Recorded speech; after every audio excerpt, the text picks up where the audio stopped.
Hello everybody. आज हम करने जा रहे हैं क्लास 10th का साइंस का 6th चैप्टर जैव प्रक्रम। जैव प्रक्रम जानने से पहले महत्वपूर्ण है हम जाने जैव उसमें जो अर्थ था यानी सजीव वे क्या होते हैं। सजीव यानी सह जमा जीवन, यानी वे पदार्थ जिनमें जो जीवन के साथ हैं। हमारे आसपास जितने भी पदार्थ हैं हम उनको हमारी जो बायोलॉजी है यानी जीव विज्ञान है उसमें दो भागों में बांट सकते हैं, सजीव और निर्जीव। तो सजीव यानी वे पदार्थ जिनमें जीवन है। अब सजीव हैं जिनमें जीवन है तो डेफिनेट सी बात है उनकी कुछ खास विशेषताएं भी होंगी। तो देखते हैं कि सजीवों की क्या क्या विशेषताएं होती है। सबसे पहले तो जो सजीव होते हैं वो वृद्धि और विकास दर्शाते हैं। वृद्धि और विकास का अर्थ इसको हम एक छोटे से उदाहरण से समझते हैं। मान लीजिए मानव का शरीर है।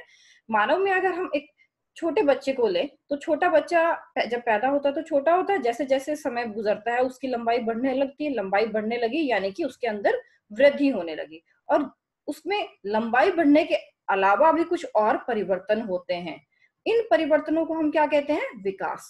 यानी सजीव वृद्धि और विकास दर्शाते हैं। दूसरी विशेषता होती है कि सजीव जो है वो आणविक गति दर्शाते हैं। आणविक यानी गति, यानी कि वो स्थानांतरण दिखाते हैं, एक स्थान से उधर दूसरे स्थान पर चलना दिखाते हैं अपने छोटे छोटे अणुओं के माध्यम से। यदि हम मानव की बात करें तो मानव तो पूरा ही चल सकता है, ठीक है। और यदि अगर हम पेड़ पौधों की बात करें तो जो पेड़ पौधे होते हैं वो भी अपने जीवन यापन के लिए या वृद्धि और विकास दर्शाने के लिए बाहर से जल ग्रहण करते हैं अणुओं के रूप में H2O, इसी तरह से कार्बन डाइऑक्साइड ग्रहण करते हैं और वे ग्लूकोज और ऑक्सीजन का निर्माण करते हैं। अब ये ग्लूकोज और ऑक्सीजन का उनने जो निर्माण किया वे इनका स्थानांतरण अपने शरीर में भी करते हैं और अपने शरीर से बाहर भी करते हैं। तो यह क्या हो गई? आणविक गति, यानी किसी पदार्थ की रचना कहीं हुई लेकिन उसका स्थानांतरण पूरे शरीर के अंदर भी हुआ और बाहर भी हुआ।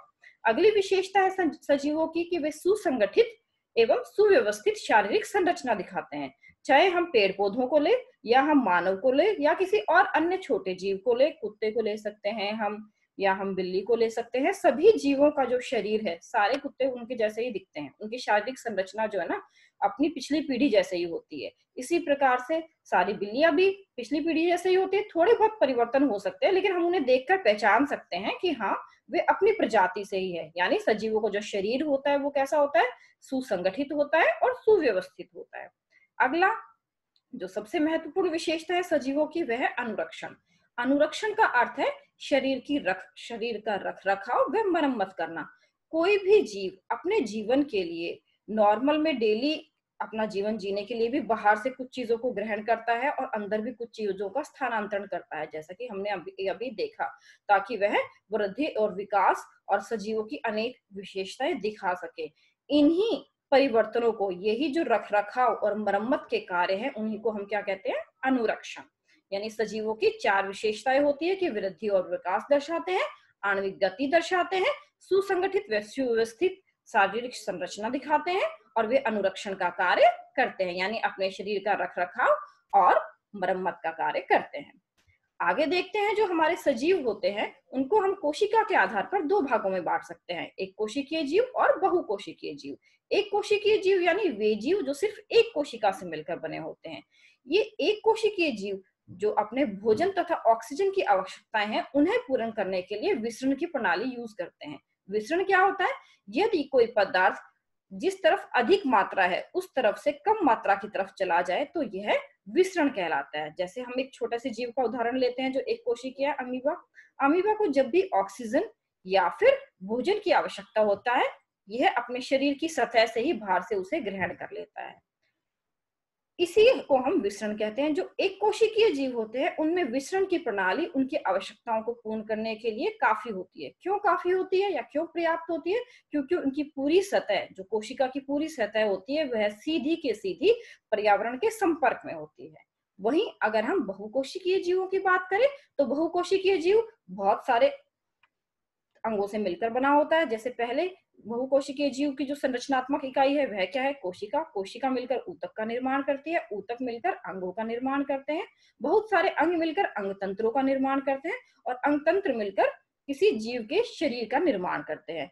अब जो जीव की संरचनात्मक इकाई है कोशिका, वह क्योंकि पर्यावरण के सीधे संपर्क में नहीं है इसलिए बहुकोशिकीय जीवों में विसरण उनकी आवश्यकताओं को पूर्ण करने के लिए काफी नहीं है या पर्याप्त नहीं है। अब आगे देखते हैं इस चैप्टर का बेसिक टॉपिक, जैव प्रकर्म। जैव प्रकर्म क्या होते हैं? वे सभी प्रकर्म या वे सभी प्रक्रियाएं जो इकट्ठे होकर किसी जीव के शारीरिक मरम्मत व रखरखाव का कार्य करती हैं, जैव प्रकर्म कहलाते हैं। अनुरक्षण का अर्थ ही क्या है? मरम्मत व रखरखाव कार्य करना। जैव प्रकर्म को हम मुख्यतः 4 भागों में बांट सकते हैं। सबसे पहले है पोषण, दूसरा है श्वसन, तीसरा है वहन और चौथा है उत्सर्जन। आगे हम जानते हैं कि ये चारों जैव प्रकर्म क्या होते हैं, बेसिक टर्मिनोलॉजी इनकी क्या होती है। सबसे पहले आता है पोषण। भोजन को अंतर्ग्रहण यानी अंदर ग्रहण करना व उसके उपयोग की प्रक्रिया कहलाती है पोषण। उसके बाद अगला आता है श्वसन। श्वसन क्या होता है? हमने अब भोजन ग्रहण कर लिया, हम सभी भोजन ग्रहण भी करते हैं और उसका उपयोग भी करते हैं। ग्रहण करने के बाद अगली चीज है कि हमने जो भोजन ग्रहण किया है उसका तोड़ना और उसको तोड़कर ऊर्जा प्राप्त करना। भोजन को तोड़कर ऊर्जा प्राप्त करना यानी विघटन करना यानी तोड़ना की प्रक्रिया कहलाती है श्वसन।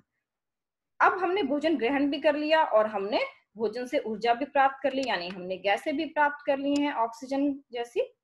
अब उन गैसों का शरीर से बाहर ले जाना भी आवश्यक है और हमने जो पोषक तत्वों का निर्माण किया है उन्हें भी शरीर के अंदर ले जाना आवश्यक है, शरीर के सभी भागों में। तो वहन क्या होता है? पोषक तत्वों तथा गैसों का किसी तरल द्रव्य के माध्यम से शरीर के भीतर व बाहर आदान प्रदान की प्रक्रिया। जैसे हमारे शरीर के अंदर तरल पदार्थ क्या है? रुधिर है। रुधिर के माध्यम से हम गैसों का भी और अन्य तत्वों का भी आदान प्रदान करते हैं ना पूरे शरीर में, वह क्या कहलाता है? वहन। और आखिर में आते हैं उत्सर्जन। उत्सर्जन क्या अर्थ क्या है? अब हमने भोजन ग्रहण कर लिया, श्वसन कर लिया, वहन कर लिया, तो हमारे शरीर में कुछ ऐसे पदार्थ भी रह गए, खाद्य पदार्थ और द्रव्य और गैसें भी, जो हमारे शरीर में नहीं पचे। उन्हें हम क्या कहते हैं? अपचित खाद्य पदार्थ, द्रव्य व गैसें। उन्हें शरीर से बाहर निकालने की प्रक्रिया उत्सर्जन कहलाती है। यानी अपचित खाद्य पदार्थ तथा द्रव्य को शरीर से बाहर निकालने की प्रक्रिया ही उत्सर्जन कहलाती है। Thank you. इस पार्ट से रिलेटेड इस टॉपिक के जो एनसीईआरटी में क्वेश्चन आंसर्स है वो हमने नीचे डिस्क्रिप्शन बॉक्स में दिए हुए हैं।